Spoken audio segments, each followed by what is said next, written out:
Tak selalu Tuhan menjawab doa, namun Dia beri yang terbaik di waktu yang tepat. Izinkanlah Tuhan untuk bekerja, yang mustahil menjadi mungkin dengan kuasa. Aku berkata kepadamu, sesungguhnya jikalau biji gandum tidak jatuh ke dalam tanah dan mati, ia tetap satu biji saja. Tetapi jika ia mati, ia akan menghasilkan banyak buah. Nah, barang siapa mencintai nyawanya, ia akan kehilangan nyawanya. Tetapi barang siapa tidak mencintai nyawanya di dunia ini, ia akan memeliharanya untuk hidup yang kekal. Barang siapa melayani aku, ia harus mengikut aku di mana aku berada. Di situ pun pelayanku akan berada. Barang siapa melayani aku, ia akan dihormati Bapa. Sekarang jiwaku terharu, dan apakah yang akan kukatakan? Bapa, selamatkanlah aku dari saat ini. Tidak, sebab untuk itulah aku datang ke dalam saat ini. Bapa, muliakanlah namamu. Maka terdengarlah suara dari surga, aku telah memuliakannya, dan aku akan memuliakannya lagi. Orang banyak yang berdiri di situ dan mendengarkannya berkata bahwa itu bunyi guntur. Ada pula yang berkata seorang malaikat telah berbicara dengan dia. Jawab Yesus, suara itu telah terdengar bukan oleh karena aku, melainkan oleh karena kamu. Sekarang berlangsung penghakiman atas dunia ini. Sekarang juga penguasa dunia ini akan dilemparkan keluar. Dan aku, apabila aku ditinggikan dari bumi, aku akan menarik semua orang datang kepadaku. Dikatakannya untuk menyatakan. Ya, saya untuk firman ini sangat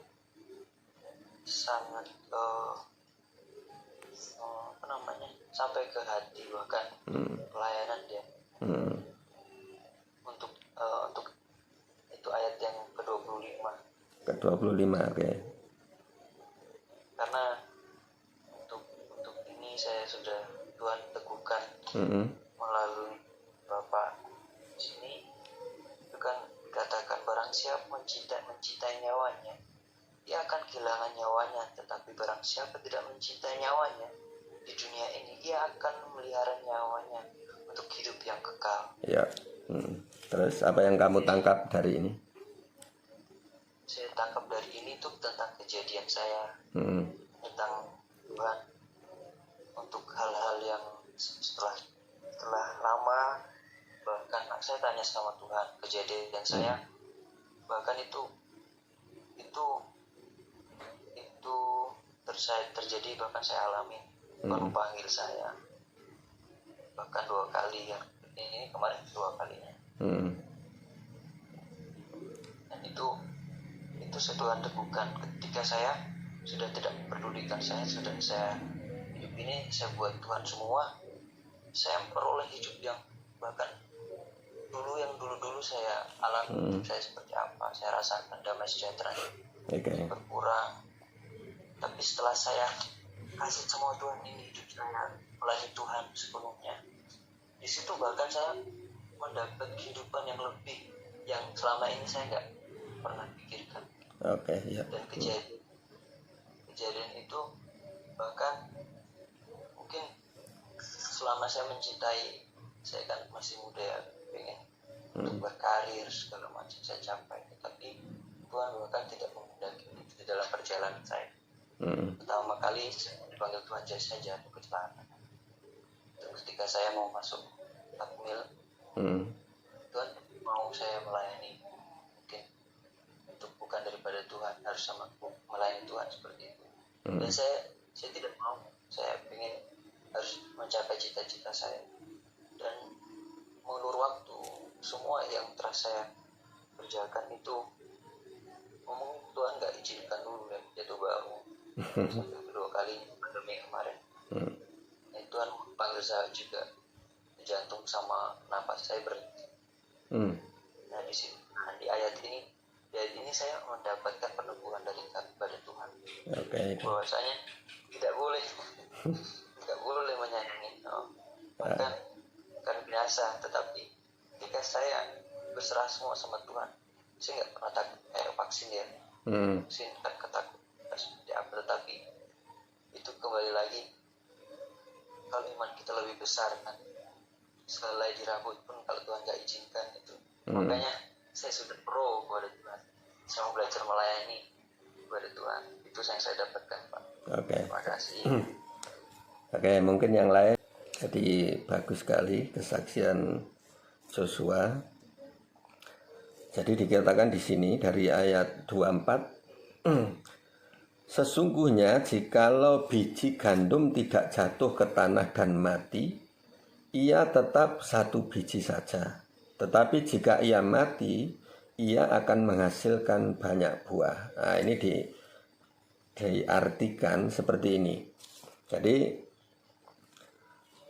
kita harus mati bagi dosa, bagi keinginan kita sendiri. Kita harus mati terhadap keinginan daging kita. Ya, seperti yang Joshua tadi alami, harus menguburkan cita-citanya sendiri, ya kan? Tapi harus mengikuti kehendak Tuhan. Nah, itu artinya mati di sini. Kalau kita masih menghidupkan kedagingan kita, tetap hidup dalam kedagingan, maka enggak ada buahnya. Kita tetap satu biji mati dan sia-sia itu, ya kan? Tetapi ketika kita mati secara daging dan hidup dalam Kristus, itu akan menghasilkan banyak buah. Nah ini. Nah terus ayat 25 tadi, barang siapa mencintai nyawanya, ia akan kehilangan nyawanya. Nyawa ini kan artinya satu kehidupan, apa yang terpenting dalam hidup kita. Ya, apa yang terpenting dalam hidup kita. Nah, jadi barang siapa mengasihi nyawanya, artinya terlalu mengasihi diri sendiri, gitu ya. Ini justru akan kehilangan. Tetapi barang siapa menyerahkan nyawanya, justru akan memperoleh, ya, yaitu hidup yang kekal. Ia akan memelihara nyawanya. Ini. Nah, terus ayat 26 ini ada kelanjutannya ini. Barang siapa melayani aku, ia harus mengikuti aku, dan di mana aku berada, di situ pun pelayanku akan berada. Barang siapa melayani aku, ia akan dihormati Bapa. Nah, ya, barang siapa melayani aku, ia akan dihormati Bapa. Amin. Enggak peduli pangkat kita apa, tapi yang penting dapat kehormatan dari Bapa. Jadi kalau ada orang yang namanya melayani, entah di mana, entah kepada siapa, ya.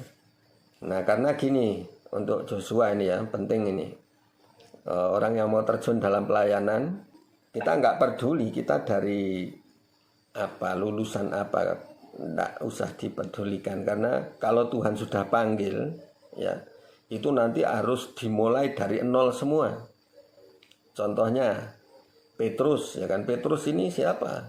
Latar belakangnya cuma seorang nelayan, ya kan? Tetapi panggilannya luar biasa, dipanggil melayani siapa? Orang-orang Yahudi, yang notabene orang berpendidikan tinggi, ahli-ahli Taurat, ya kan? Nah, sekarang Rasul Paulus ini siapa? Paulus ini murid guru besar Gamaliel. Ya, murid guru besar, artinya ini kalau sekarang mungkin sudah S-nya sudah 3 ini. Sudah doktor ini, ya kan? Nah, tetapi yang dilayani Tuhan justru perintahkan pelayanannya kemana? Ke orang-orang yang tidak mengenal Tuhan. ya kan? Artinya ke orang-orang yang tidak berpendidikan itu susah loh pelayanan kayak gitu. Nah, jadi semuanya dimulai dari nol semua, gitu ya. Tapi itulah Tuhan menunjukkan satu kuasanya, hikmatnya yang tidak terduga itu ya. Nah, seperti yang kita alami, kalau secara manusia kadang-kadang kita nggak mau jadi orang yang layani Tuhan, tetapi Tuhan pilih kita, Tuhan panggil kita, gitu ya. Oke. Terus di sini dikatakan di ayat 27, sekarang jiwaku terharu, dan apakah yang akan kukatakan? Bapa, selamatkanlah aku dari saat ini. Ini kan Tuhan Yesus sebelum disalib, ya kan? Tapi sudah ada rencana penyaliban. Ya, Bapa, selamatkanlah aku. Apa yang harus kukatakan? Selamatkanlah aku dari saat ini. Artinya mau lari dari panggilan. Nah, kalau lari dari panggilan nanti seperti Yunus, ya kan? Tetapi Tuhan Yesus ini menjadi contoh, dia setia sampai mati, ya kan? Nah ini, jadi ini contoh Yesus ini.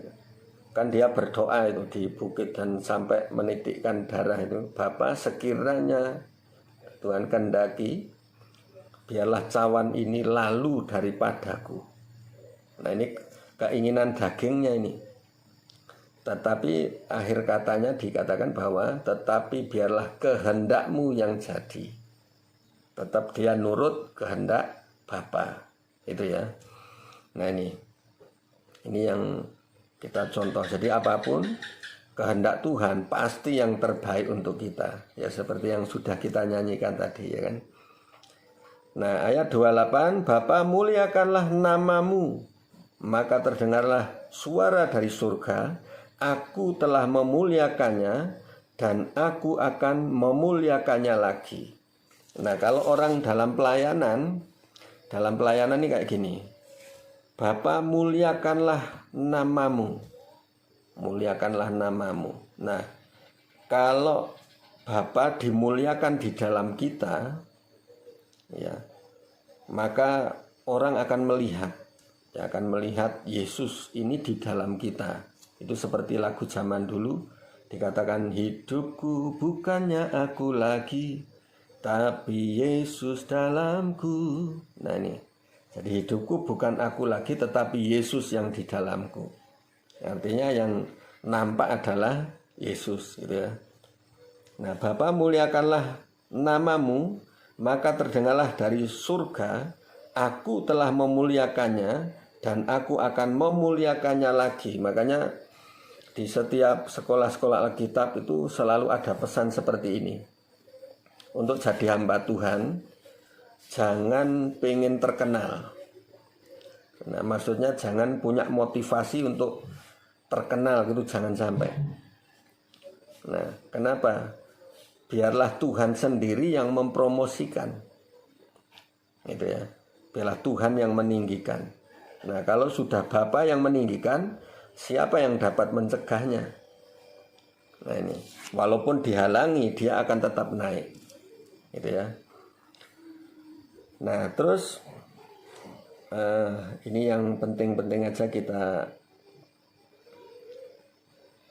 baca lagi. Ayat 32 ya. Dan aku, apabila aku ditinggikan dari bumi, aku akan menarik semua orang datang. Saat ku tak melihat jalanku, saat ku tak mengerti rencanamu, namun tetap ku pegang janjimu, pengharapanku hanya padamu. Katakan sama-sama, hatiku percaya, hatiku percaya, hatiku percaya.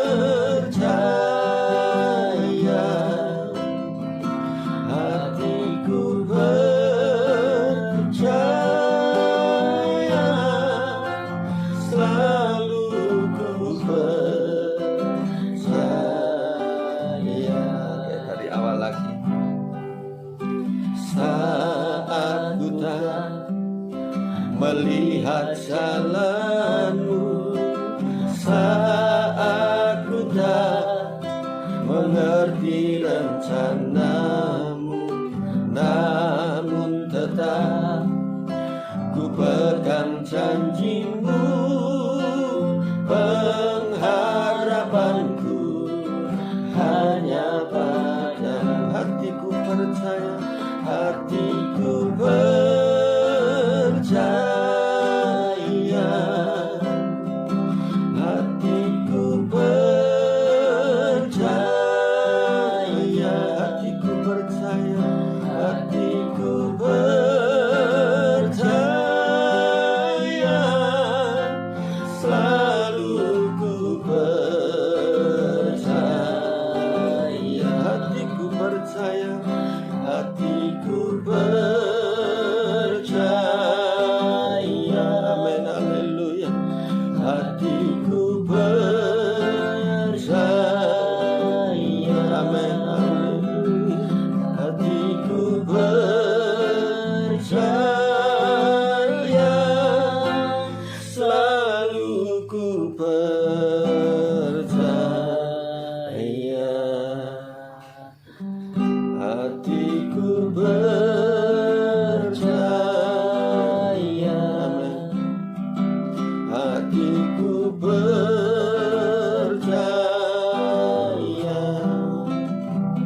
hatiku percaya, selalu ku percaya.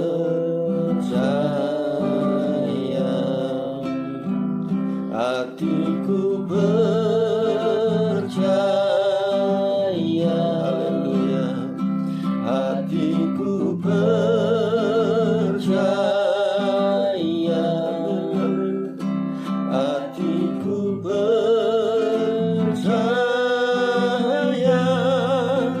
selalu ku percaya. Hatiku percaya, hatiku percaya,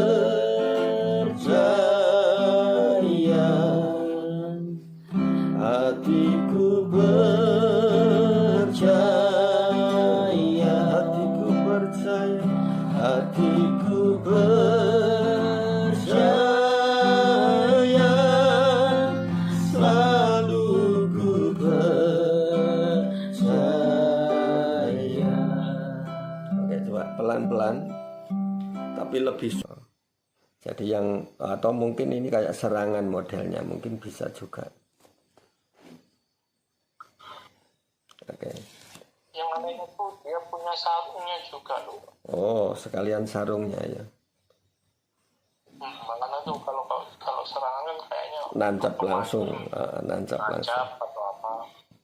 Nah ini kayak ada sarungnya nempel di punggung. Oh, oke. Ya wis. Ya. Jadi karena ini berpengaruh kurang bagus ya, kita perlu cabut aja ya. Oke ya. Jadi ini kan Pak Dedi nggak merasa punya ya. Enggak, kalau enggak ya kita hilangkan aja Pak Dedi ya. Karena ini jelas pengaruhnya buruk ini. Oke ya. Oke, kita cabut ya. Bapak kami berdoa, adapun kuasa 8 roh jahat atau benda-benda gaib yang menempel melekat pada tubuh dari Pak Dedi di bagian pinggang yang berupa golok dengan otoritas kuasa nama Tuhan. Dengan pedang api dari Tuhan kami nyatakan patah dan hancur dalam nama Yesus, bakar, lelehkan. Kami lumpuhkan kekuatannya dalam nama Yesus. Kita cabut sekarang. Oke. Tapi sudah pulih Pak. Kalau luka operasi sudah pulih Pak. Tapi rasa sakitnya ada di pinggang, Di punggung masih ada. punggung ya. Kalau tiba-tiba masih sakit. Oke. Tangan juga udah aman Pak, tangannya.